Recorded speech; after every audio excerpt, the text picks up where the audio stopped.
Olá, tudo bem? Por aqui é o pastor Júlio Nogueira. Vem comigo, eu tenho uma palavra de Deus para compartilhar contigo.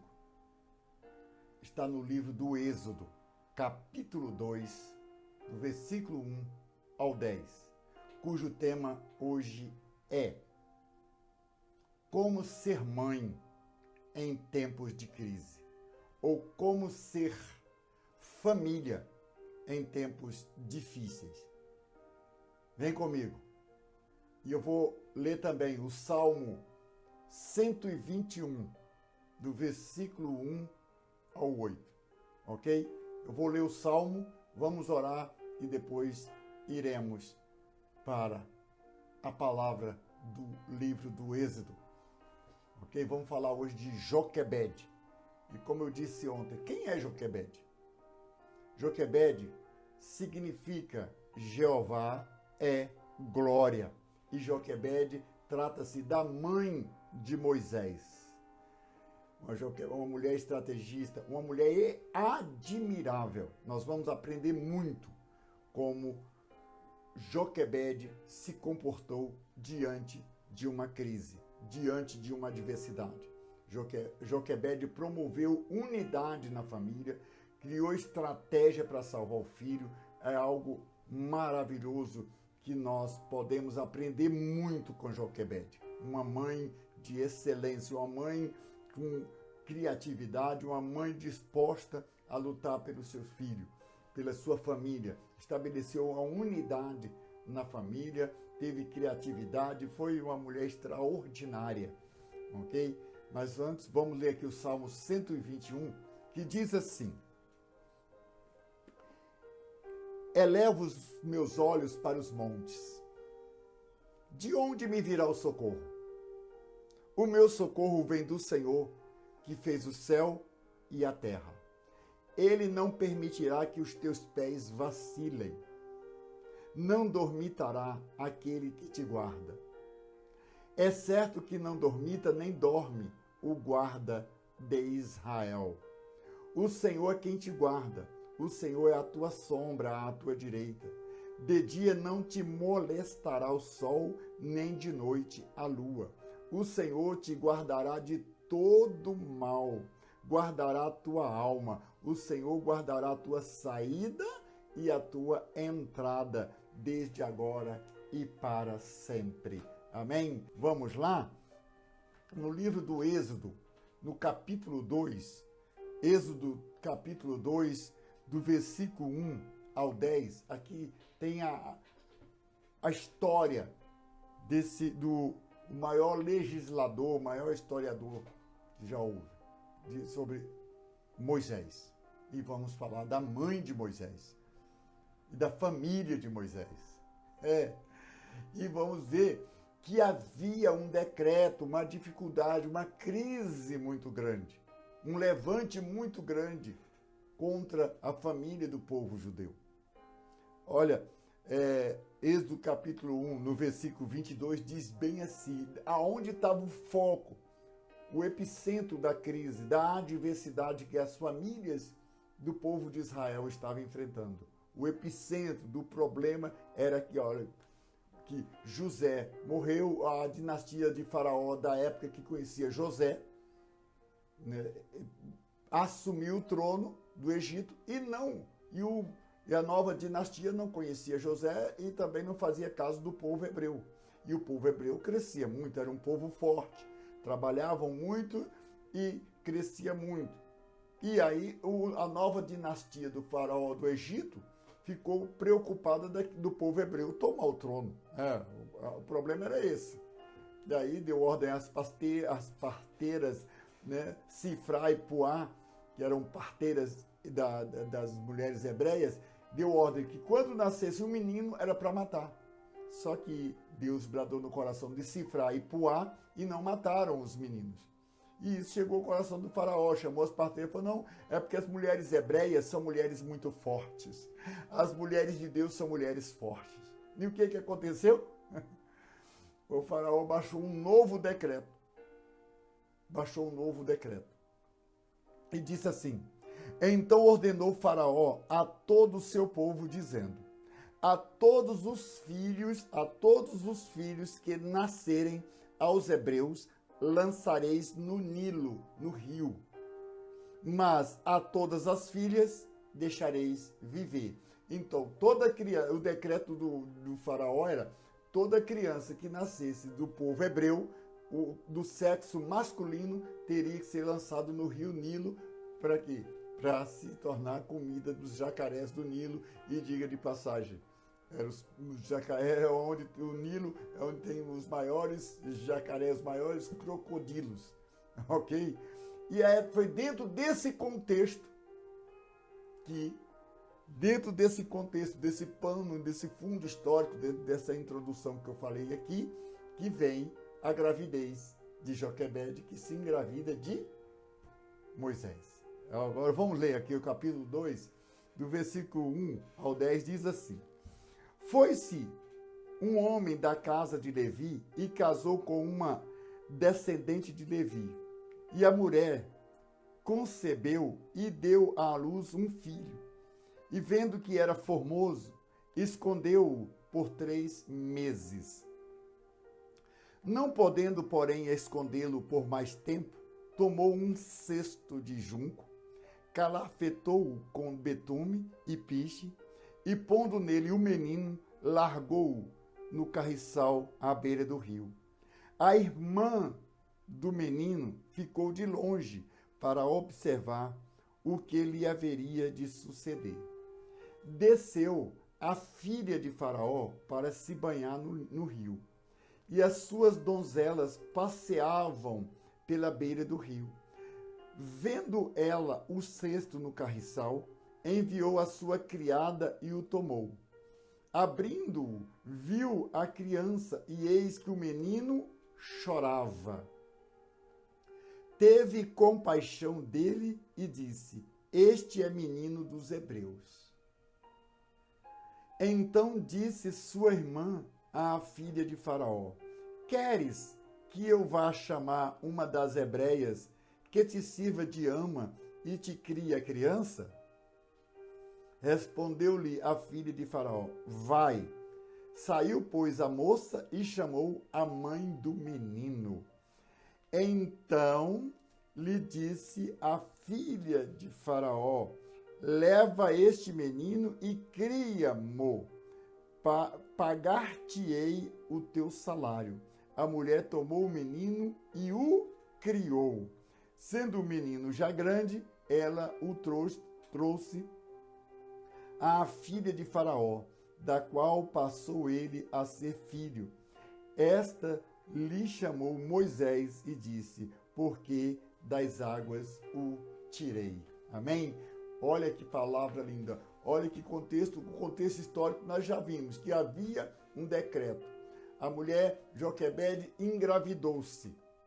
Imagina durante esse período da gestação, da gravidez. Aí vinha as mulheres. E aí, é menino ou menina? Vai fazer o quê? Vai lançar no rio? Se for menino, né, estamos debaixo de um decreto, temos que jogar no rio. Vai ser comida de jacaré. Olha, pensa numa gravidez difícil. A gravidez de Joquebede. Mas aquela mulher, ela tinha uma confiança no Senhor, que se fosse homem, se fosse menino, Deus iria dar um escape, ia dar uma estratégia. E depois veio o nascimento da criança. E ela escondeu a criança, porque o menino era muito lindo, aliás. Toda criança recém-nascida é coisa linda. E aquela mãe se apegou tanto àquela criança e reúne a família. E agora vamos fazer o quê? Aí teve a ideia. Em vez de jogar direto dentro da água, nós vamos colocar dentro de um cesto. Então aquela mãe preparou um cesto, arrumou direitinho, colocou betume, calafetou para que a água não entrasse, preparou, digamos assim, aquela manjedoura, e colocou aquela criança e, sabendo que dia, que hora, que era o dia da filha de Faraó ir até o rio tomar banho, tudo estratégico, direcionada por Deus. Coloca a criança no dia, que era o dia da filha de Faraó, e tomar banho. e colocou a criança no rio. Estava cumprindo o decreto do rei, tinha que lançar no rio.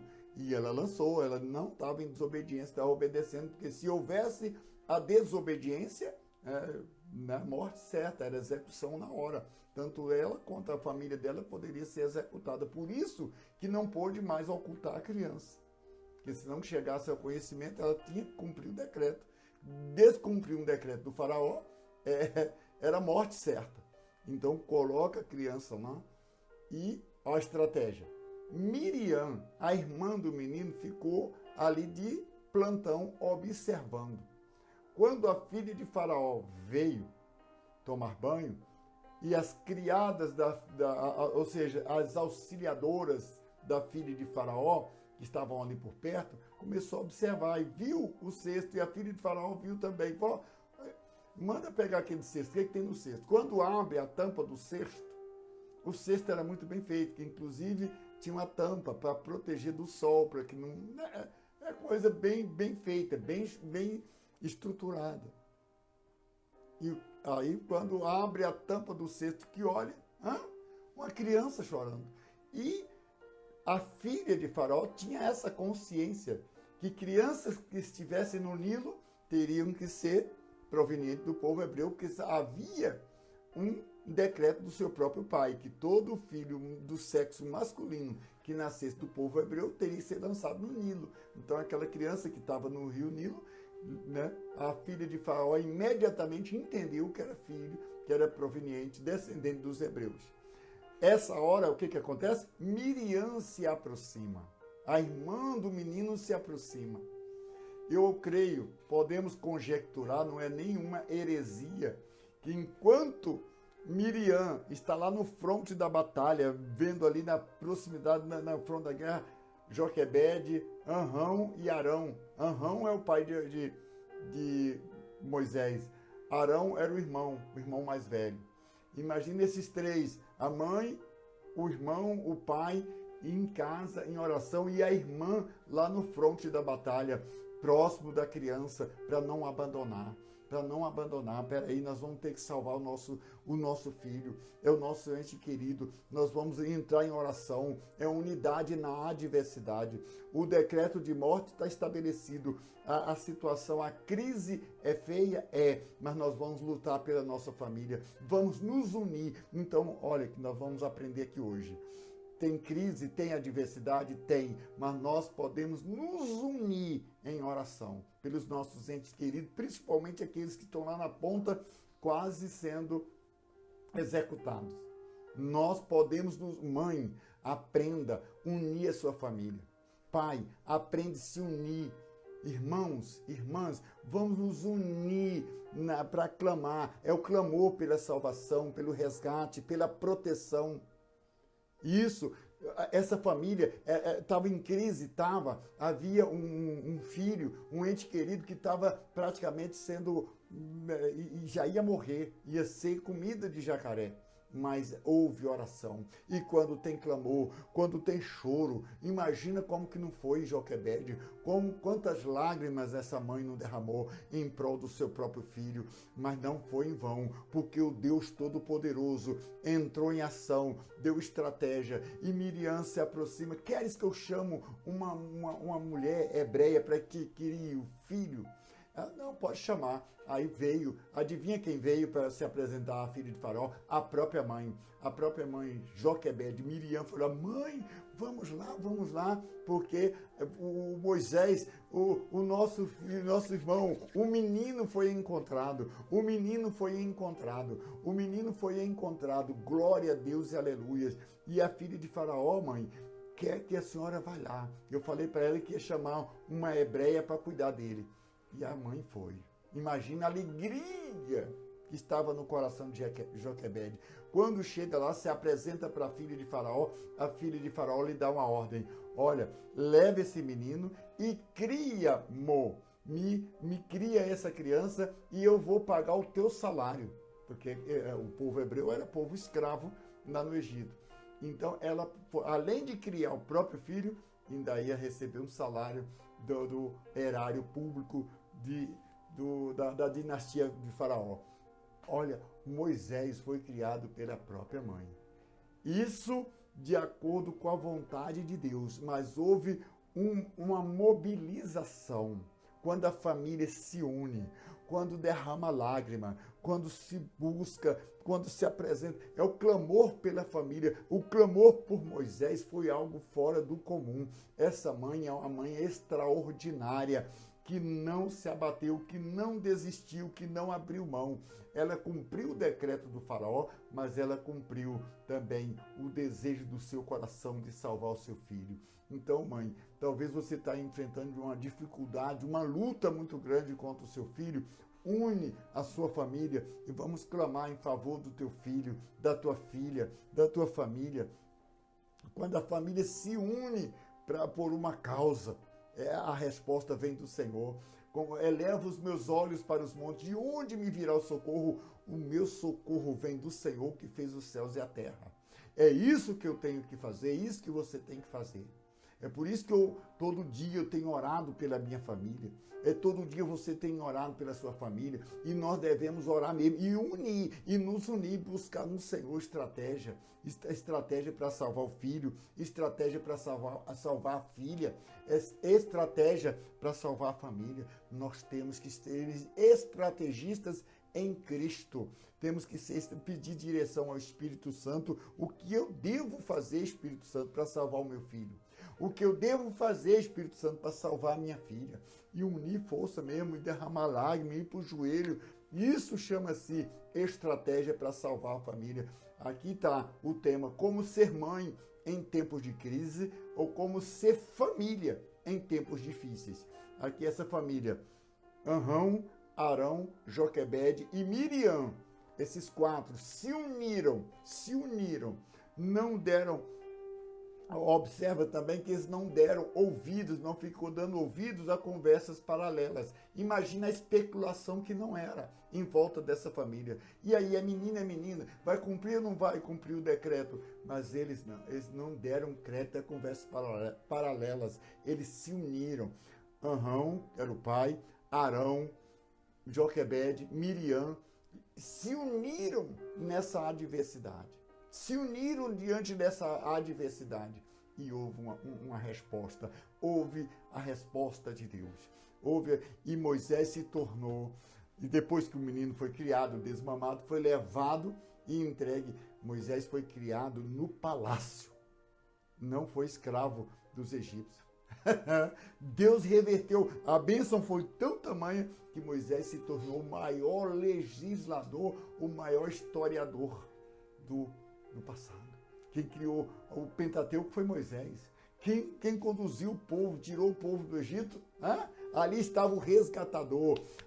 Naquele cesto estava um grande homem de Deus. Naquele cesto que parecia ser um cesto, o leito de morte, se tornou o leito da vida. E aquele menino se tornou um grande homem de Deus. Por isso, mãe, não abra mão do teu filho. Por isso, pai, não abre mão da tua filha, do teu filho. Olha, o teu ente querido. Família, não vamos abandonar os nossos entes queridos, porque Deus tem propósito com a família, Deus tem propósito com o seu filho, com a tua filha. Então nós devemos unir força para resgatar, colocar a salvo. Não abandone, não pare de orar, continue orando pelo teu filho, pela tua filha, continue posicionado. Foi o que Joquebede, Arão e Miriam fizeram. Esses 4 uniram força e salvou o menino. E o menino foi salvo e foi criado, se tornou a melhor escola, estudou nas escolas, aprendeu todas as artes da guerra, tudo sobre a cultura egípcia, porque lá na frente Deus iria usar esse menino para ser o resgatador do povo de Israel. Olha só, de repente o seu filho é um pastor, é um homem de Deus, é um propagador do reino de Deus na terra. De repente a tua filha é uma levita, é uma pastora, é uma missionária, é uma propagadora do reino de Deus. Talvez agora a sua filha está passando maus bocados, talvez tenha andado por influências desse mundo, mas não abra mão de orar pela tua filha. O teu ventre gerou, foi uma bênção. O teu filho, a tua filha foi gerado no... Mãe, o teu ventre foi ventre de bênção. É bênção. O teu filho, a tua filha é bênção. É bênção. Talvez por causa das influências desse mundo, as más conversações, as más amizades, talvez o teu filho, a tua filha pode estar envolvido em coisas que não deveria, mas agora você vai pegar essa palavra, vai ler de novo, Êxodo capítulo 2, aí você vai ler do versículo 1 ao 10 e vai aprender a colocar em prática as estratégias que essa família de Moisés colocou e houve resultado. Houve resultado. Então haverá resultado para você, mãe. Haverá resultado para você, pai. Haverá resultado para as nossas famílias. Estende a mão aqui para mim. Isso. Assim, que o amor de Deus, a graça do Senhor Jesus e as doces consolações do Espírito Santo estejam sobre a tua vida. Que o Senhor Jesus faça resplandecer a luz do seu rosto sobre ti e te dê a paz, te dê alegria, te dê vitória, te dê bênção. Amém? Glória a Deus. Aleluia. Fica assim. Eu oro por você, você ora por mim. E juntos nós somos mais fortes e somos mais que vencedores para a glória do Senhor.